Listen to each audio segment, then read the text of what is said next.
В прошлом видео мы увидели довольно неожиданную сторону английской Пасхи с драками, погонями, странными соревнованиями.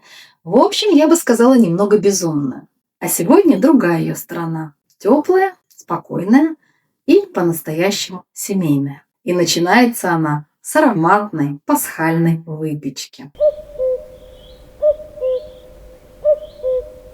Hot Cross Buns – крестовые булочки. Это главная гастрономическая примета английской Пасхи. Пряные, пышные, дрожжевые сладкие булочки с изюмом, корицей и мускатным орехом, помеченные сверху крестом из теста. Английский фольклор приписывает крестовым булочкам удивительное свойство. Если два человека разделят булочку в Страстную пятницу, то их дружба будет крепкой весь год. Есть даже такая поговорка: половинку тебе, половинку мне, и будет мир между нами. А еще существует старинная детская песенка про эти булочки, которые раньше выкрикивали уличные торговцы. Горячие булочки с крестом, горячие булочки с крестом, одна за пенни, две за пенни, горячие булочки с крестом.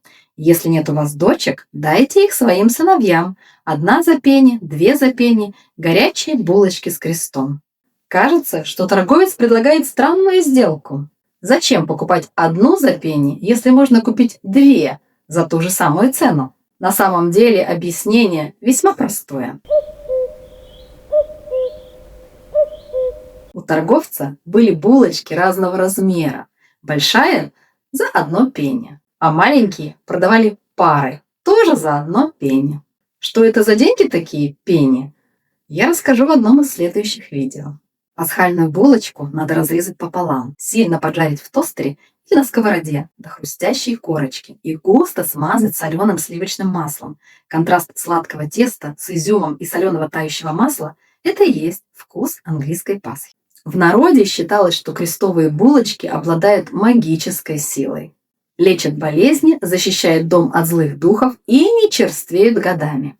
В XVI-XVII веках власти пытались ограничить их продажу. Указ лондонского магистрата 1592 года запрещал продажу крестовых булочек, кроме как в Страстную пятницу, на похоронах или на Рождество.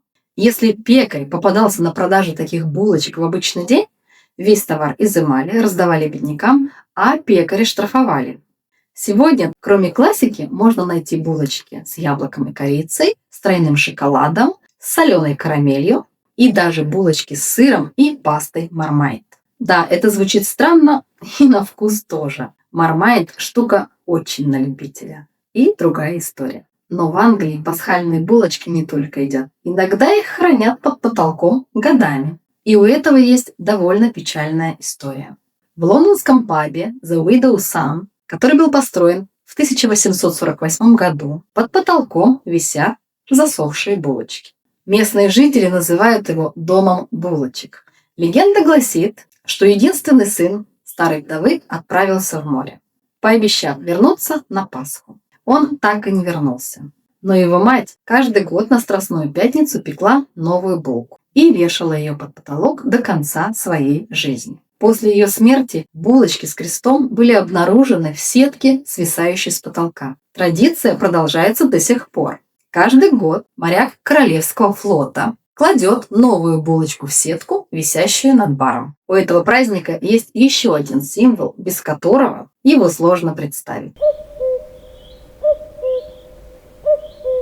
Истер Бань – пасхальный заяц или кролик. Есть несколько теорий появления этого символа. Одна из них связана с богиней Эострой. Заяц был ее священным животным, символом плодородия и весны. По легенде, богиня спасла замерзшую птицу, превратила ее в зайца, но тот сохранил способность откладывать яйца, поэтому он дарил богине цветные яйца.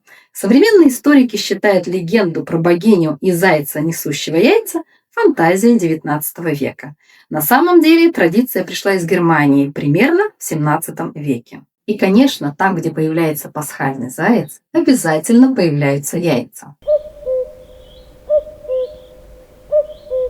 Easter Egg Hunt – охота за пасхальными яйцами. Это, пожалуй, самое долгожданное событие для британских детей. Стратегическая игра с элементами детективного расследования. Согласно легенде, пасхальный кролик приходит в ночь перед пасхальным воскресеньем и прячет в саду или в доме шоколадные яйца или сладости. Утром дети просыпаются и первым делом ищут свою Easter basket – корзинку. С ней они отправляются на дело. Родители заранее прячут яйца в самых неожиданных местах. В саду, под кустами или за цветочными горшками, в доме, за подушками дивана, в шкафах, в общем, где угодно. Раньше прятали настоящие куриные яйца, сваренные вкрутую и раскрашенные вручную. Сейчас в 99% случаев это маленькие шоколадные яйца в разноцветной фольге. Главный приз – огромное шоколадное полое яйцо в красивой коробке.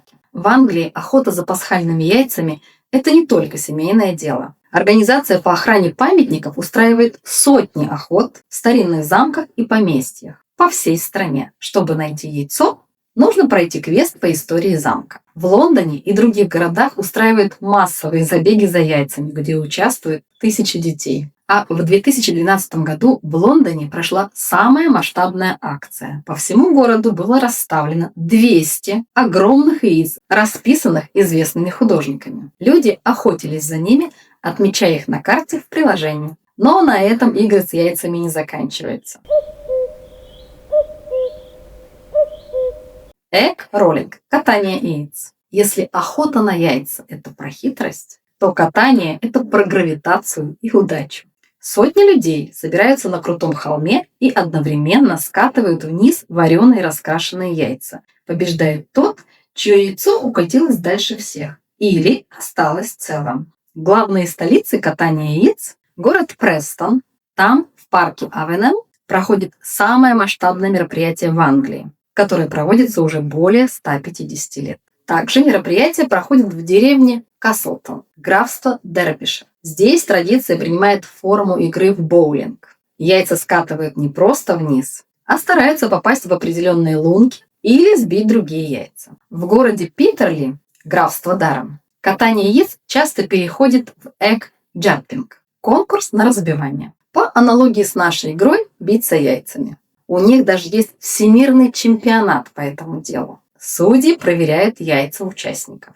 Если возникнет подозрение, что вы покрыли яйцо лаком или, не дай бог, залили туда цемент, яйца будут беспощадно разбиты. Только честная варка.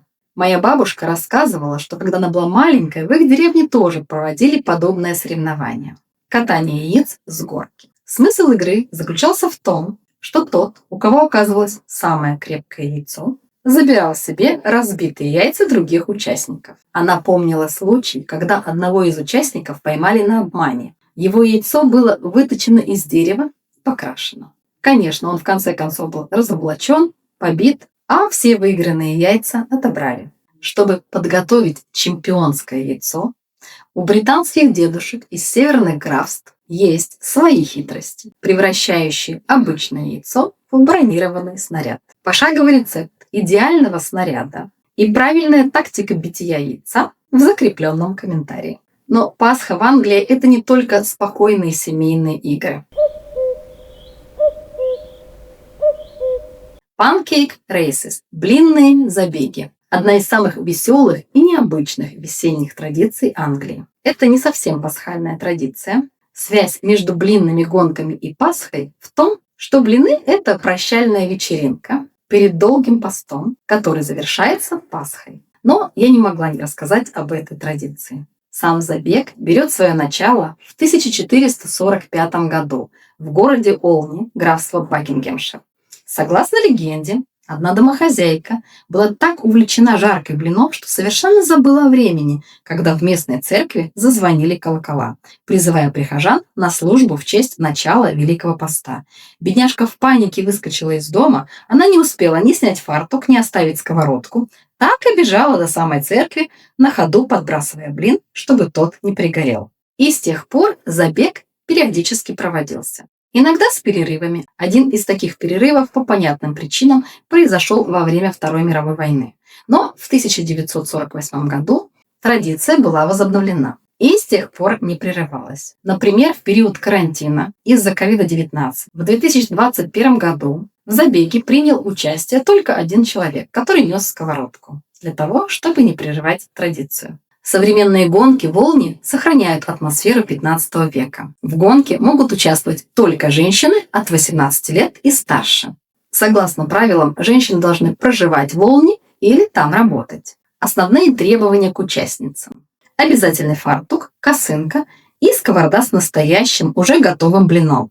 Во время бега дистанция составляет 415 ярдов, это примерно 380 метров. Нужно подбросить блин как минимум трижды: в начале, в середине и в конце пути.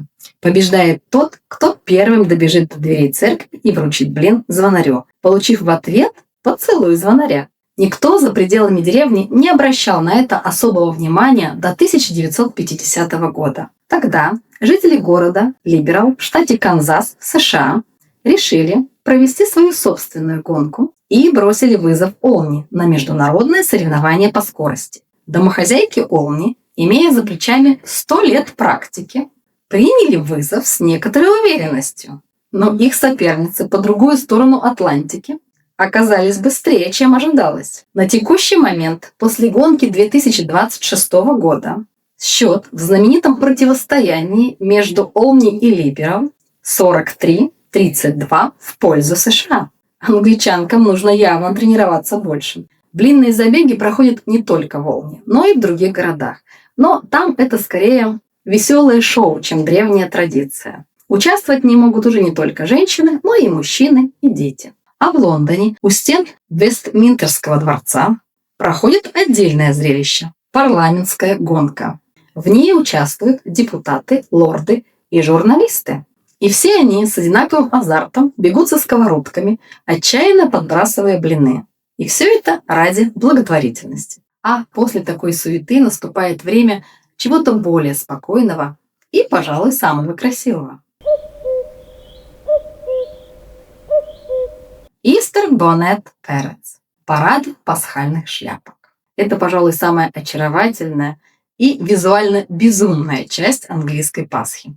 Представьте себе сотни людей, у которых на головах возвышаются целые гнезда, фермы и даже чаепития. В XVI-XIX веках в Англии считалось плохой приметой не надеть что-нибудь новенькое на Пасху. Хотя бы пару перчаток или ленту. И дамы из высшего общества соревновались в элегантности, украшая свои чипсы, боннетс, живыми цветами и дорогими лентами для похода в церковь. В 20 веке традиция перекочевала в школы и на общественные фестивали, превратившись из конкурса «У кого дороже» в конкурс «У кого креативнее». Сегодня пасхальная шляпа – это не про моду, а про инженерную мысль и чувство юмора. Где же можно увидеть самые крутые шляпы? Ну, во-первых, в городе Кентербери. Там проходит ежегодный конкурс, где выбирается лучшая дизайнерская шляпка. А в Лондоне на Трафальгарской площади можно встретить людей в самых эпатажных шляпах. Также подобные парады можно увидеть в любой начальной школе. Как и во всем мире, через простые традиции, игры и маленькие ритуалы Пасха в Англии превращается в настоящий весенний праздник.